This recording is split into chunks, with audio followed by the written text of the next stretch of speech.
Efeso Kapitulo 5. Kayo nga'y magsitulad sa Diyos na gaya ng mga anak na minamahal.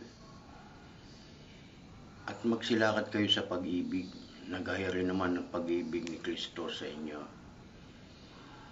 At ibinigay dahil sa atin ang kanyang sarili na hain at handog sa Diyos upang maging samyo ng masarap na amoy.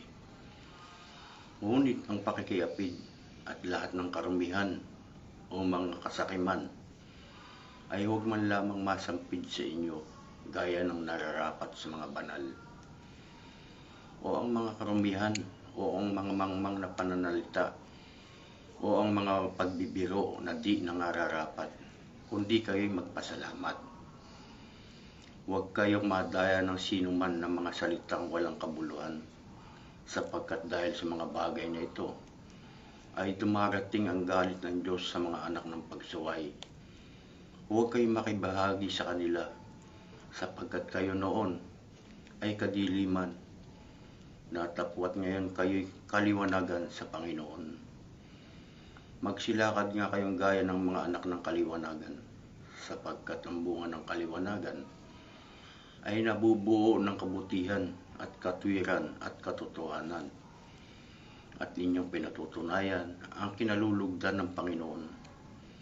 Huwag kayong makibahagi sa mga di mapakikinabangang gawa ng kadiliman, kundi bagkus inyong sawatain. Sapagkat ang lahat ng mga bagay na ginagawa nila sa lihim ay mahalay na silitain man lamang, sapagkat datapwat ang lahat ng mga bagay pagkasawata ay itinatanyag ng kaliwanagan, sapagkat ang lahat ng mga bagay na natatanyag ay kaliwanagan. Kaya't sinasabi niya, gumising kang natutulog, magbangon ka sa gitna ng mga patay at liliwanagan ka ni Kristo. Mag-ingat nga kayong lubos kung paano kayo lumalakad. Huwag gaya ng mga mangmang, kundi gaya ng marurunong. At inyong samantalahin ang panahon, sapagkat ang mga araw ay masasama. Kaya huwag kayong maging mga mangmang, kundi unawain ninyo kung ano ang kalooban ng Panginoon.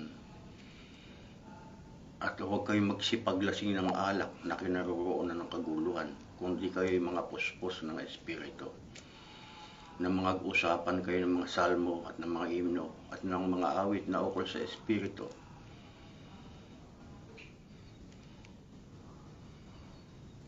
na nag-aawitan at nagpupuri sa inyong mga puso sa Panginoon, na lagi kayong magpasalamat sa lahat ng mga bagay sa pangalan ng ating Panginoong Jesucristo, sa Diyos na ating Ama, na pasakop kayo sa isa't isa sa takot kay Kristo.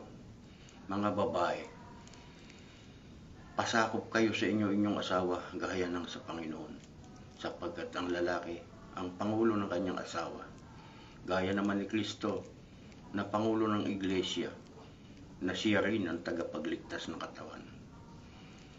Datapat kung paano ang Iglesia ay nasasakop ni Kristo, gayon din naman ang mga babae ay pasakop sa kani-kaniyang asawa sa lahat ng mga bagay. Mga lalaki, ibigin ninyo ang inyong mga asawa gaya naman ni Kristo na umibig sa Iglesia at ibinigay ang kanyang buhay dahil sa kanya, upang kanyang pakabanalin ito na nilinis sa pamamagitan ng paghuhugas ng tubig na may salita, upang ang Iglesia ay maiharap sa kanyang sarili na maluwalhati, walang dungis o kulubot o anumang gayong bagay, kundi ito'y nararapat maging banal, walang kapintasan. Gayon din naman ang mga lalaki ay umibig sa kanyang sariling asawa na gaya ng sa kanyang sariling katawan. Ang umiibig sa kanyang asawang babae ay umiibig sa kanyang sarili, sapagkat walang sino man na napuot kailanman sa kanyang sariling katawan, kundi kinakandili at minamahal gaya naman ni Kristo sa Iglesia, sapagkat tayo mga sangkap ng kanyang katawan.